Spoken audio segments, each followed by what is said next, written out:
Donald Trump continued his assault on the American economy today via fuck-aroundonomics. That's not news. But what is news is that people are catching on to why. Donald Trump definitely could be purposely crashing the market. And I don't mean what the mainstream media is talking about, the CEOs turning on Trump and losing faith in him because he's depleted their wealth and they don't trust him. No. You know that's bullshit. I know that's bullshit. Working class people know it's bullshit as well.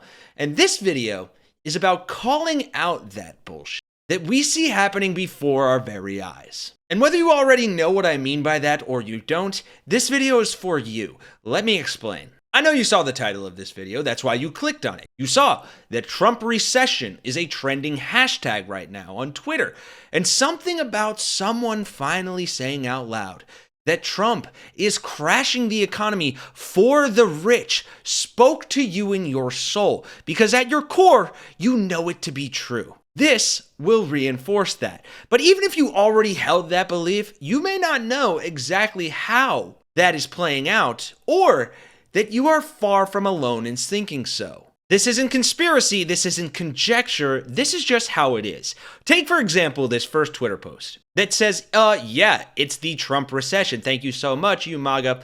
You got played and you're taking everyone down with you. And we can see here on the graph from the Financial Times, the US stock market compared to global markets in 2025, pretty much trailing along with the global markets right here. The blue is the US. And then right after Trump's inauguration, things start to take a turn. We covered Elon Musk and more billionaires losing massive amounts of their wealth in a previous video, but here's why that might not be such a problem for them. So there is a theory where there's over $7 trillion where they have to basically refinance that in the next 6 months. So the interest rates are too high at the moment. They don't want to refinance it at the current interest rate. So what they're trying to do is purposely crash the markets or spook the market so much with the tariffs that loads of people sell off their stocks and they get scared, they get spooked, and then they buy up bonds, and that will reduce the yields, which then will reduce the interest rates, which then will basically make it cheaper for them to refinance, and then they'll go more risk on, so they'll change the policies basically and make it easier for people to borrow, quantitative easing, etc., etc. So that's what I think the power play is, and I also don't think the tariffs are going to be there long term, personally. Right. That's a post from a regular crypto content creator talking about how there is this theory that's less a theory and more confirmed fact of wealthy people wanting Trump to crash the interest rates so that they can borrow at lower rates. They can take on higher risk, and then they can change the policies after they've locked in those low rates to skyrocket their wealth. But it's actually even more simple than that. Billionaires losing billions of dollars in wealth is not a big deal to them. They know the stock market will rebound, and if they're doing what Congress does so effectively, they are likely selling off their investments already in order to repurchase those investments at a significantly reduced rate because the market will bounce back and they will become more valuable than they were. How much reserve cash do you have to go and do that with your investments? Didn't think so. But here's the kicker, folks. This is not a Trump-specific problem.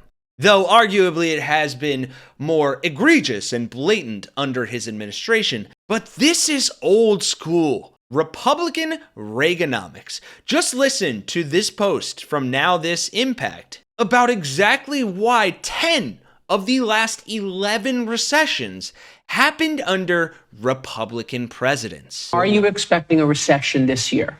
I hate to predict things like that.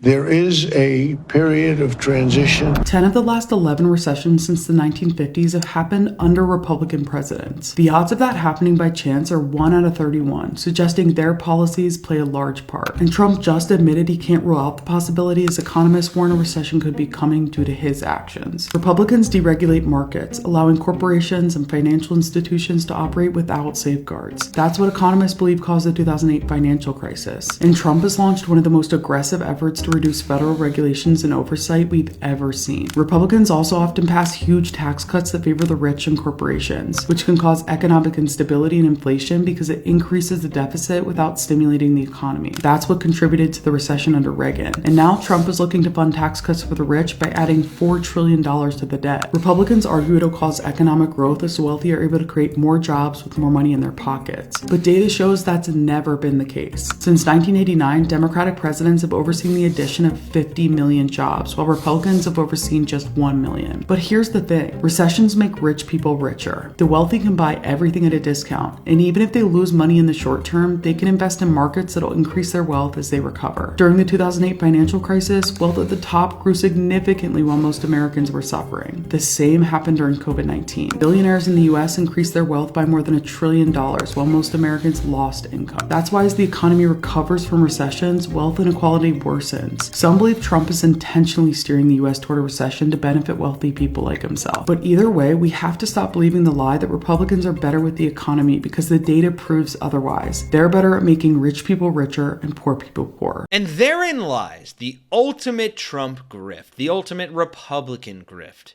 that everyone knows is happening. Well, everyone except MAGA apparently. And yet somehow we have no idea how to stop. And I've said this time and time again, and will likely continue to say it, but I am potentially one of the most political people there can be. I do this for a living. And clearly there is a big discrepancy here between Republicans and Democrats when it comes to the economy, stimulating said economy, and bringing on new jobs and stimulating growth. But one thing that has been made so clear over these past, 10 years, is that the politics portion of this whole experiment here continues to take on and become this layer of just being a facade. Right? The left and the right fight over culture war issues. We fight and fight and fight over things that, at the end of the day, get used as talking points for representatives from one side or the other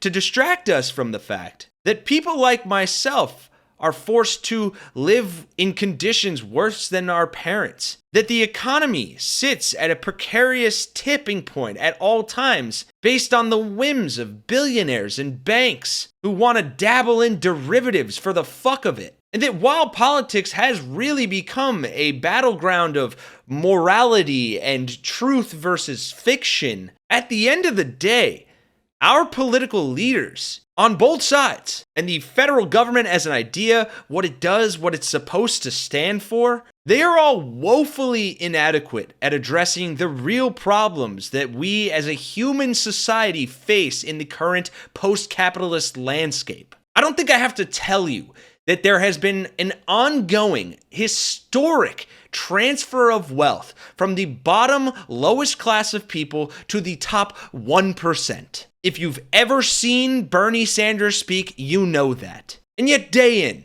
and day out, we sit here, I'm a part of it, I will admit, and we talk about what Trump did, what Republicans said this, what Democrat clapped back, and how that was applauded on social media. All the while, billionaires, corporations, and newly anointed oligarchs are sitting around playing with our economy as if it's a toy and reverse trickle-down economicsing the wealth from us up to them. And if that doesn't piss you the fuck off, whether you're left, liberal, Christian, MAGA, hell, a fucking dolphin, then frankly, folks, what hope do we have? I hate to end it on such a dreary note, but facts don't give a fuck about your feelings. So if you do want to fight back, and maybe do it with a little bit of humor every now and then, as much as we can muster here at Really American, then consider dropping a like to show your support, subscribing. It's not that hard, even if you're watching on a TV. I'm sorry, I'm calling you guys out because I see in the analytics that 57% of you aren't subscribed, and also 57% of you watch on a TV. Correlation doesn't equal causation, but I gotta assume. Anyway, no harm, no foul, whatever it is. I love you guys. Thank you for watching. We will get through this together. I'm sorry I got a little depressing with the rant. But what can I say? I'm an entertainer and I really get passionate when I do this stuff. Anyway, thank you all for watching again. For Really American, I'm Kenny Hesse. Appreciate the fuck out of all of you, and I'll see you in the next one.